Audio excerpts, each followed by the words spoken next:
शारजापुर गांव में चेतन नाम का लड़का अपने माता पिता के साथ रहता था। उनके घर में बहुत गरीबी के कारण उसके माता पिता मजदूरी किया करते थे। वो सुबह होते ही काम पर चले जाते और शाम के समय घर आते। चेतन को एक बहन थी जो उससे बहुत छोटी थी। चेतन अब 8वीं कक्षा में गया था और उसकी बहन 4थी कक्षा में। वो दोनों बहुत पढ़कर कुछ करना चाहते थे। उनके गांव में बिजली की बहुत समस्या थी और उसी कारण चेतन और उसकी बहन राधा बहुत परेशान थे। बिजली के कारण उनका अभ्यास ठीक से हो नहीं पाता था। शाम को जब वो स्कूल से घर आते तो हमेशा बिजली चली जाती थी और उन्हें घर के बाहर पोल की लाइट में पढ़ाई करनी पड़ती। एक दिन चेतन ने अपने पिता से कहा, पिताजी, हमारे घर में हमेशा अंधेरा ही क्यों रहता है? क्या हमें कभी लाइट नहीं मिलेगी? नहीं बेटा, हम लोग बहुत गरीब है इसलिए हमें लाइट नहीं मिलती, लेकिन जल्द ही मिल जाएगी। लेकिन कब पिताजी? जब तुम बड़े हो जाओगे तब। चेतन चुप हो जाता है और अगली परीक्षा की अच्छी तैयारी करता है। उसकी बहन राधा भी उसके साथ बहुत अच्छा अभ्यास करती है। परीक्षा का रिजल्ट आता है और चेतन अपनी कक्षा में अव्वल आता है। उसी के साथ उसकी छुट्टियां भी शुरू हो जाती है। छुट्टियां लगते ही चेतन गांव के वाचनालय को ज्वाइन करता है। ऐसे ही एक दिन वाचनालय में वो साइंस की एक बुक पढ़ रहा था और उसमें उसने सोलर पैनल के बारे में पढ़ लिया। वो सब पढ़कर वो बहुत खुश हो गया और उस कल्पना को उसने अपनी बहन को बताया। अरे राधा, हम इस प्रोजेक्ट को बनाएंगे जरूर, मगर इसके लिए जो पैसा लगेगा वो कहाँ से लाएंगे? हाँ भैया, हमारे पास तो इतने पैसे ही नहीं है। कल से मैं भी लोगों के यहाँ काम पर जाऊंगा, कुछ तो पैसे जमा होंगे। हाँ, ये सही रहेगा। उसी दिन से चेतन अपने माँ और पिताजी के साथ काम पर जाने लगा और उसे जो भी पैसे मिलते वो उन्हें अलग से रख देता।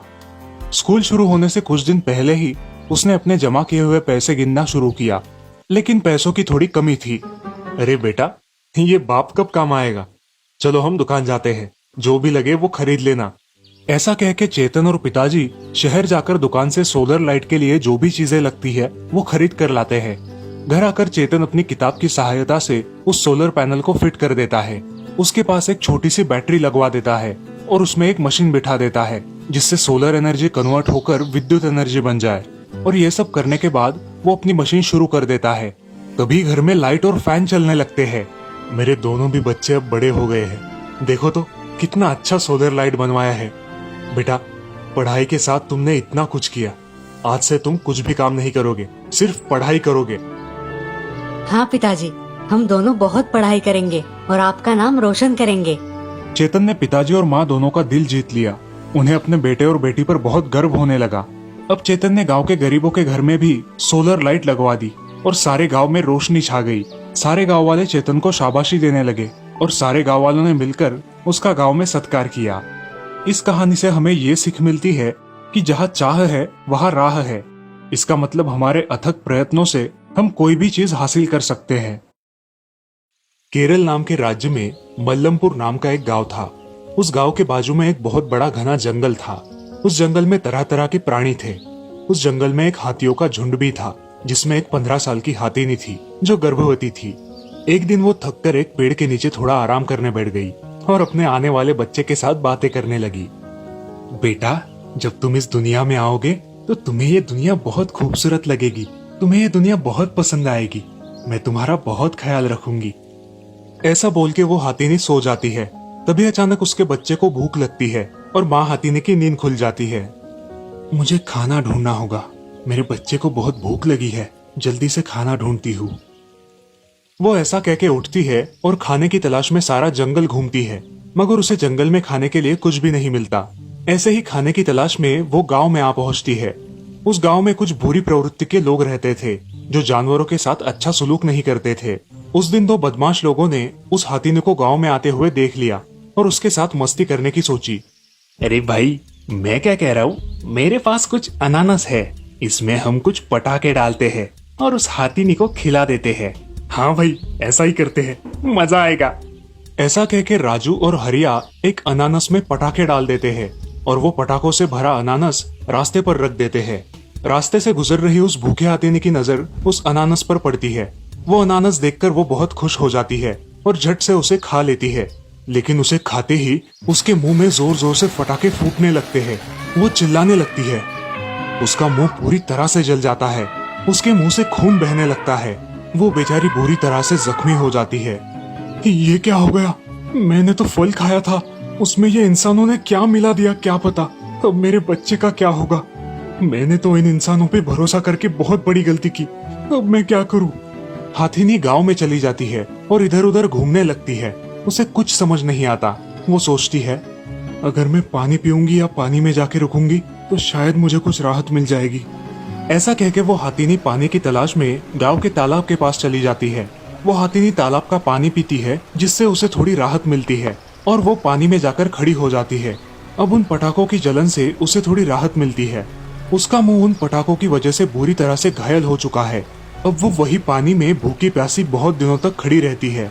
कुछ दिनों बाद गांव के कुछ लोग उस हाथिनी को पानी में खड़ा देखकर और उसकी घायल अवस्था देखकर उसकी मदद करने की सोचते हैं और गांव वाले कुछ और हाथियों को साथ लेकर उसकी मदद करने के लिए जाते हैं। लोग बाकी हाथियों की मदद से उसे बाहर निकालने की कोशिश करते हैं, मगर वो हाथिनी बहुत थक गई थी और थकान के कारण वो पानी से बाहर नहीं निकल पाती। खाना ना मिलने की वजह से वो और उसका बच्चा भी तड़प रहे थे और दोनों भी बहुत कमजोर हो गए थे। ये हाथिनी तो बाहर ही नहीं आ रही। ये हमसे बाहर नहीं आ पाएगी। हमें कुछ अलग सोचना चाहिए। अरे मैं सोच रहा हूँ कि हम वन के अधिकारियों को बुलाते हैं और उनकी मदद से हाथिनी को बचाएंगे। मैं आज ही वन के अधिकारियों को फोन लगाता हूँ। अब सारे गांव वाले वन अधिकारियों का इंतजार करने लगते हैं। हाथिनी अपने बच्चे से मन ही मन बात करती है। बेटा, ये दुनिया बहुत सुंदर है और तुम भी इस दुनिया की तरह बहुत सुंदर हो। इस दुनिया के कुछ बुरे लोगों ने मेरे साथ धोखा किया है, जिसकी वजह से मैं तुम्हें खाना भी नहीं दे सकती। मैं तुम्हें इस दुनिया में लाना चाहती हूँ, मगर अब मुझे यह नामुमकिन के बराबर लग रहा है। ये फल मुझे मार देगा और मैं तुम्हें हमेशा हमेशा के लिए खो दूंगी। माँ, मनुष्य हमें क्यों मारना चाहते हैं? ये हमसे ऐसा बर्ताव क्यों करते हैं माँ? माँ, मैं सांस नहीं ले पा रहा। क्या हो रहा है मुझे माँ? अब हाथिनी बहुत रोने लगती है क्योंकि वो अपने बच्चे को बचा नहीं सकती और थकान के कारण वो पानी में डूबने लगती है। तभी उस गांव में वन अधिकारी आ जाते हैं और उस हाथिनी की अवस्था देखकर गांव वालों पर क्रोधित होते हैं। अरे ये हाथिनी तो गर्भवती है, इसे जल्द ही पानी से बाहर निकालना होगा। जल्दी हाथियों की सहायता से इसे बाहर निकालने की कोशिश करो। ये निंदनीय कृत्य किसने किया है? हमें भी नहीं पता साहब, मगर ये हाथिनी गांव में घूम रही थी और आखिर तालाब में आकर खड़ी हो गई। हमने उसे देखा और आपको फोन कर दिया। अब उस हाथिनी को फिर से हाथियों की सहायता से बाहर निकालने की कोशिश करते हैं। उसे एक रस्सी से बांधकर बाहर खींचने की कोशिश करते हैं, लेकिन बहुत थकान की वजह से वो हाथिनी बाहर नहीं निकल पाती और जिंदगी की जंग हार जाती है। वो हाथिनी पानी में डूब जाती है और उसके साथ साथ उसका वो नन्हा बच्चा भी। उसे निकालने की कोशिश करने वाले हाथी भी रोने लगते हैं और इस तरह कुछ चंद इंसानों के मनोरंजन की सजा बेचारी हाथिनी और उसके बच्चे को भुगतनी पड़ती है। हमें उम्मीद है कि इस कहानी से आप कुछ सीखेंगे और सभी प्राणियों के प्रति इंसानियत दिखाएंगे। स्वर्णपुर नाम के राज्य में बापू नाम का एक मछुआरा रहता था। वो अपने परिवार के साथ बहुत खुश था। उसकी 2 बेटियां थी। एक का नाम था संगीता और दूसरी का नाम था सारा। संगीता का स्वभाव बड़ा ही दयालु था। वो अपने पिता के सारे काम किया करती थी, मगर उसके विपरीत थी उसकी बहन सारा। उसका स्वभाव बहुत ही अलग था। वो किसी से ढंग से बात भी नहीं करती थी और खुद को बहुत ही सुंदर समझती थी। घर की पूरी जिम्मेदारी संगीता पर ही थी। सारा, जरा यहाँ आओ, मुझे तुमसे कुछ बात करनी है। हाँ बोलिए पिताजी, जल्दी बोलिए, मुझे जरा काम है। बेटी, इस घर में सिर्फ संगीता ही काम करती है, तुम क्यों नहीं उसकी काम में मदद करती? क्या ये फिजूल की बात करने के लिए आपने मुझे यहाँ पे थमा के रखा था? मैं आपको एक बात बता दूं, ये आलतू फालतू के काम मैं नहीं करूंगी। आपको करना है तो करो, मुझे मत बताना। क्या बोल रही हो? पता है तुम्हें सारा? हाँ पता है, अब मैं बाहर जा रही हूँ। ऐसा कह के सारा बाहर चली जाती है। बापू को उसके बर्ताव का बहुत बुरा लगता है। वो अपने काम पर निकल जाते हैं। ऐसे ही बहुत दिन बीत जाते हैं, मगर उसके स्वभाव में कोई भी परिवर्तन नहीं आता। एक दिन उसके पिताजी बहुत बीमार हो जाते हैं और बिस्तर पकड़ लेते हैं। अब उनकी देखभाल संगीता ही करती है। बदकिस्मती से उसके पिताजी कुछ दिनों बाद गुजर जाते हैं। अब उनके घर में कमाई का कोई जरिया नहीं रहता। संगीता और सारा के खाने के भी लाले पड़ते हैं, लेकिन अब संगीता अपना दुख छोड़कर बाजार में अपने पिताजी का कारोबार चलाने लगती है। संगीता खुद ही मछली तालाब से पकड़कर लाती और बाजार में बेचा करती थी, लेकिन इस काम के बारे में उसे ज्यादा कुछ पता ना होने के कारण उसे बहुत परेशानी हो रही थी। लेकिन फिर भी वो बहुत मेहनत किया करती थी। उन दोनों का घर का गुजारा होना बहुत मुश्किल हो रहा था। ऐसे ही एक दिन संगीता ने सारा से कहा, अरे सारा, मुझे ये मछली पकड़ने के काम में तुम्हारी मदद लगेगी। मुझे अकेले से नहीं हो पाएगा, क्या तुम मेरी मदद करोगी? मैंने तुम्हें कितनी बार बताया है, मुझे काम मत बताया करो। मैं तुम्हारा कोई भी काम नहीं करूंगी। तुम्हें करना है तो करो। अगर ऐसा ही रहा तो मैं क्या करूंगी? मुझ अकेले से नहीं हो पाएगा ये सब। मैं क्या करूं? ऐसा कह के संगीता बहुत उदास हो जाती है और रोने लगती है। ये सारे लोग ऐसा समझते हैं कि मेरा जन्म काम करने के लिए हुआ है, मगर मुझे तो कोई राजकुमार लेके जाएगा और तब यही लोग मेरे हाथ पांव जोड़ेंगे। ऐसा कह के सारा अपनी खूबसूरती निहारती रहती है और खुद को बहुत महान समझने लगती है। ऐसे ही एक दिन संगीता मछलियां पकड़ने के लिए तालाब पर जाती है। बारिश होने के कारण संगीता तालाब पर जाते जाते भीग जाती है और अब ठंडी के कारण मछलियां पकड़ने में सक्षम नहीं होती। जैसे तैसे वो थोड़ी बहुत मछलियां पकड़कर उन्हें गांव में जाकर बेचती है। मछलियां बेचकर वो घर चली जाती है। उसे तेज बुखार चढ़ जाता है और वो लेट जाती है। तबीयत ठीक न होने के कारण वो खाना नहीं बना पाती। तभी सारा उसके पास आती है और बोलती है, ए संगीता, आज क्या हुआ है तुम्हें? खाना क्यों नहीं बनाया तुमने? सारा, मुझे ठीक नहीं लग रहा, इसीलिए मैंने खाना नहीं बनाया। आज के दिन तुम ही खाना बना दो। तुम क्या मुझे मूर्ख समझती हो? मैं खाना वाना नहीं बनाऊंगी। घर में कुछ फल है वो खा लूंगी, तुम तुम्हारा देख लो। अरे ऐसा मत करो सारा, कुछ तो बना दो। ऐसा कह के सारा कुछ फल खा लेती है और संगीता अकेले ही भूखी सो जाती है। अगले दिन संगीता की हालत भूख के मारे बहुत खराब हो जाती है, मगर सारा उसकी तरफ ध्यान न देकर बाहर चली जाती है।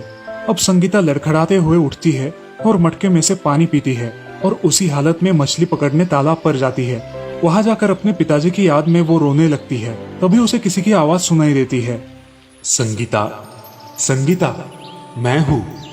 कौन है? संगीता, मैं हूँ, तालाब। तुमने मुझे देखा नहीं, मगर मैं तुम्हें हर रोज देखता हूँ। क्या हुआ है, आज इतना रो रही हो? क्या तुम बोल सकते हो? हाँ, मैं बोल सकता हूँ। मैं एक जादुई तालाब हूँ। क्या करूँ तालाब? ये गरीबी और मेरे बहन के स्वभाव के कारण मैं उब गई हूँ। संगीता अपनी सारी कहानी तालाब को सुनाती है। अब तालाब भी उसकी कहानी सुनकर सुन्न हो जाता है। उसकी हर रोज की मेहनत भी वो देख रहा था, इसलिए उस तालाब को उसकी दया आ जाती है और वो उसकी मदद करने के बारे में सोचता है। अब तो ऐसे लगता है कि मेरे जीवन में कुछ शेष ही नहीं है, जीने की इच्छा ही नहीं है। जो होगा वो देखा जाएगा। संगीता, इस पानी को हाथ में लेकर तुम्हें जो चाहिए वो मांग लो, तुम्हें सब मिल जाएगा। हे जादुई तालाब, मुझे और मेरी बहन के लिए साल भर का अनाज चाहिए। क्या तुम मेरी ये इच्छा पूरी कर सकते हो? संगीता, तुम्हारी ये इच्छा पूरी हो गई है। तुम्हारे घर पे साल भर का अनाज पहुंच गया है। अब तुम्हें और क्या चाहिए संगीता? मुझे और कुछ नहीं चाहिए जादुई तालाब। तुम हर रोज सिर्फ मुझसे ऐसे ही बातें किया करना, जिससे मुझे दोस्त मिल जाएगा अपना सुख दुख बांटने के लिए। ठीक है संगीता। अब संगीता घर चली जाती है और देखती है तो उनके घर में ढेर सारा अनाज होता है। अनाज देखकर संगीता बहुत खुश हो जाती है और उस अनाज से कुछ खाना बना के खा लेती है। तभी सारा घर आती है। संगीता, ये सारा अनाज कहाँ से लाया है तुमने? जमा किए हुए पैसों से लेके आई हो क्या? संगीता अब चुपचाप खड़ी रहती है और उसकी बात को अनसुना कर देती है। अब सारा को बहुत गुस्सा आ जाता है। नहीं बताना है तो मत बताओ, मुझे क्या। सारा बड़े गुस्से से वहां से चली जाती है। सारा का ये बर्ताव देखकर संगीता बड़ी चिंतित होती है। अगले दिन संगीता तालाब के पास चली जाती है। बोलो संगीता, क्या हुआ है? आज भी बड़ी चिंता में लग रही हो। हाँ जादुई तालाब, मुझे मेरी बहन की बहुत चिंता हो रही है। मैं उसके स्वभाव का क्या करूं? वो मुझसे ठीक से बात ही नहीं करती और खुद ही में मशगूल रहती है। हाँ, पता है तुम्हारी बहन का स्वभाव। तुम ऐसा करो, तुम उससे झगड़ा करके अलग घर में रहने के लिए जाओ, जिससे उसे तुम्हारी कीमत पता चले। मगर मेरे पास दूसरा घर नहीं है जिसमें मैं जाके रह सकूं। तुम जब घर पहुंचोगी तब तुम्हें तुम्हारा नया घर तुम्हारे पुराने वाले घर के पास ही मिल जाएगा। उसमें सारी सुख सुविधाएं भी होंगी, जिससे तुम आराम से जीवन व्यतीत कर सकोगी। धन्यवाद तालाब। अब संगीता घर जाने के लिए निकलती है। घर पहुंचकर देखती है तो उसके घर के पास एक बहुत बड़ा आलीशान घर होता है। उस घर को देख संगीता बहुत खुश हो जाती है। वो अपने पुराने घर में जाती है और सारा को ये सब बताती है। सारा, चलो उठो, हम दोनों के लिए कुछ खाना बनाओ। क्या बोल रही हो तुम? तुम्हारी अकल ठिकाने पे है ना? मैं और खाना? हाँ तुम, और कौन है इस घर में जिससे मैं बात करूंगी? चलो, आज का खाना तुम ही बनाओगी। मैं खाना नहीं बनाऊंगी। नहीं खाना बनाओगी तो इस घर से निकल जाना। मैं क्यों निकलूं? ये मेरे पिताजी का घर है।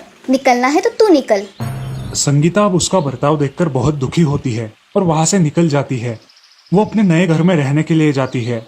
अब सारा अकेले ही उस घर में रहने लगती है, मगर उसे खाना बनाना ना आने के कारण उसके खाने के लाले पड़ते हैं। अब वो उदास रहने लगती है। संगीता सारा पर नजर रखे हुए थी।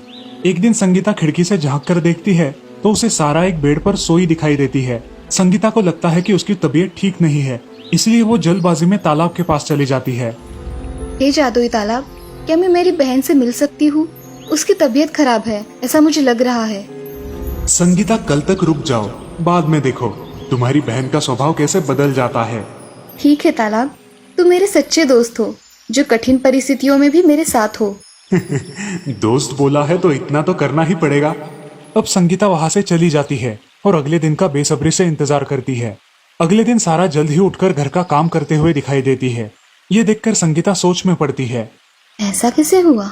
संगीता अपने बगीचे में टहलने जाती है। अचानक उसे देख सारा भागती हुई आती है और संगीता, मुझे माफ कर दो। मैंने तुम्हारे साथ बहुत बुरा बर्ताव किया है, मुझे माफ कर दो ना। सारा, मैंने तुम्हें कब का माफ कर दिया है। तुम मुझे मिल गई हो, बस मुझे और कुछ नहीं चाहिए। संगीता, तुम अब कहाँ रह रही हो? मैंने तुम्हारे साथ बहुत बुरा व्यवहार किया है। अब तुम चलो अपने घर, मुझे तुम्हारी बहुत जरूरत है। चलो सारा, तुम्हें एक नया घर दिखाती हूँ जिसे देख तुम बहुत खुश हो जाओगी। अब संगीता उसे अपने नए घर में लेकर जाती है। सारा वो घर देखती ही रह जाती है। ये इतना आलीशान घर तुम्हारे पास कैसे आया? ये घर मुझे भगवान की कृपा से मिला है। अब तुम भी इस घर में रह सकती हो क्योंकि तुम मेरी बहन हो। अब सारा और संगीता उस नए घर में खुशी खुशी रहने लगती है। संगीता तालाब के पास जाती है और उसे आवाज देती है, दोस्त, दोस्त, आज मैं बहुत खुश हूँ और ये खुशी मैं तुम्हारे साथ बांटना चाहती हूँ। क्या हुआ है संगीता, आज बड़ी खुश हो? हाँ दोस्त, मुझे मेरी बहन मिल गई है। उसका स्वभाव तो पूरा परिवर्तित हो गया है। अब वो मेरे साथ मेरे घर में रहती है। तालाब, ये सब तुम्हारी वजह से हुआ है, धन्यवाद। हाँ संगीता, तुम खुश हो तो मैं भी खुश हूँ। अब तुम दोनों को अगले 8 दिनों में इस गांव से हमेशा हमेशा के लिए चले जाना है। क्यों तालाब, हमसे कोई गलती हुई है क्या जो हम दोनों को इस गांव से जाना पड़ेगा? जल्द ही तुम दोनों के लिए आजमगढ़ राज्य के 2 युवराज आएंगे जो तुम्हारा हाथ मांगेंगे और तुमसे शादी करेंगे। तुम यहाँ से विदा हो जाओगी। अब तुम इस गांव में सिर्फ 8 दिन की मेहमान हो। जादुई तालाब, मुझे तुम्हारी बहुत याद आएगी। तुम मुझे जब भी सच्चे मन से याद करोगी मैं तुम्हारे पास आ जाऊंगा। सच में तालाब? सच में। अब संगीता खुशी खुशी घर लौट जाती है और सच में 8 दिनों के बाद 2 राजकुमार घोड़े पर सवार होकर संगीता और सारा के घर के पास आते हैं। अब उस बड़े राजकुमार को संगीता बहुत पसंद आती है और दूसरे राजकुमार को सारा पसंद आती है। जी, आपके घर में कोई बड़े हैं? मैं उनसे बात करना चाहता हूँ। नहीं, हमारे घर में कोई बड़ा बुजुर्ग नहीं है। हम दोनों बहनें ही हैं इस पूरे घर में। आपको जो बात करनी है आप मुझसे कर सकते हो। हम दोनों यहाँ हमारी रानियों की खोज में आए थे। हम दोनों आजमगढ़ के राजकुमार हैं और हम हमारी रानियाँ खुद पसंद करते हैं। मुझे आप पसंद आई हो, क्या आप मेरी रानी बनोगी? और क्या आप मेरी रानी बनोगी? मुझे आप पसंद आई हो। हाँ। अब वो 2 राजकुमार दोनों बहनों को अपने साथ अपने राज्य में लेकर जाते हैं और वहाँ उनकी धूमधाम से शादी की जाती है। अब संगीता और सारा खुशी खुशी राजमहल में रहने लगती है। इस कहानी से हमें ये सीख मिलती है कि कठिन समय में होश से काम लेना चाहिए। जो भी संकट आए उसका डटकर सामना करना चाहिए।